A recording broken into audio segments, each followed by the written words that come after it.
अब हम लोग नेक्स्ट पैराग्राफ पे हैं। अभी तक हमने देखा कि जो एपिटोमी ऑफ करेज जिन्हें हमने कहा है वो स्टीफन हॉकिंग है। एंड पूरी सेंचुरी में उनके जैसा कोई साइंटिस्ट नहीं है। फिर उनके बारे में हमने ये देखा कि बचपन में वो एक एवरेज चाइल्ड जैसे थे और उन्हें म्यूज़िक और मैथमेटिक्स का बहुत शौक था, बट क्योंकि ऑक्सफोर्ड यूनिवर्सिटी में मैथमेटिक्स सब्जेक्ट नहीं था तो उन्हें फ़िज़िक्स लेना पड़ा। लेकिन अब हम लोग जो पैराग्राफ पढ़ रहे हैं उसमें हमें ये पता चलता है कि ये व्हील चेयर पे हमेशा के लिए किस तरह से आ गए। आपको फ़ोटो में भी नज़र आया होगा और मैंने आपको कहा भी था कि थोड़ा सा इनके बारे में इन्फॉर्मेशन निकालना, तो आपको ज़रूर ये इन्फॉर्मेशन मिल गई होगी।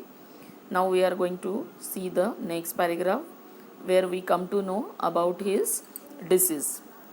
At the age of 17, Stephen started noticing that he was becoming increasingly clumsy and even fell down a couple of times for no reason.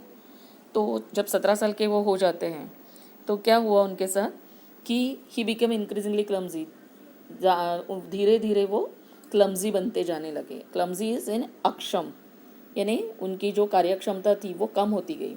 And even fell down a couple of times for no reason, और बहुत बार वो गिर भी जाते थे किसी कारण के बगैर। अब हम लोग गिरते पड़ते तभी है जब किसी का धक्का लगता है या हमारा ध्यान नहीं रहता है, बट यहाँ पे उनको कोई कारण के बगैर वो गिर जाते थे।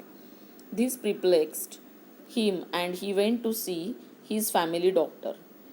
This perplexed him, he became very confused, perplexed and confused, and that's why he went to his family doctor and he diagnosed him as suffering from an extremely rare disease.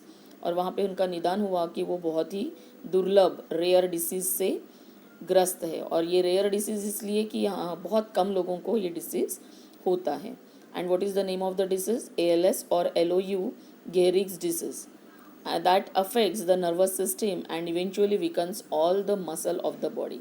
इससे क्या होता है कि नर्वस सिस्टम पे असर होता है, nervous system यानी स्नायु तंत्र पे, और इन द एंड इवेंचुअली आखिर में इससे हमारे मसल पूरी तरह से वीक, कमज़ोर हो जाते हैं।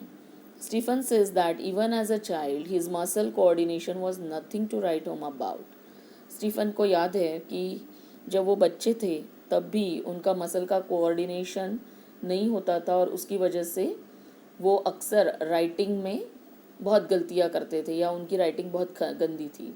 he remembers that his handwriting would send his teacher into a fit of frenzy. और उनको याद आता है कि उनके हैंडराइटिंग उन्हें हमेशा उनके टीचर को गुस्सा दिलाती थी। Nor was he incline toward sports, जबकि वो स्पोर्ट्स की तरफ उनका कोई रुझान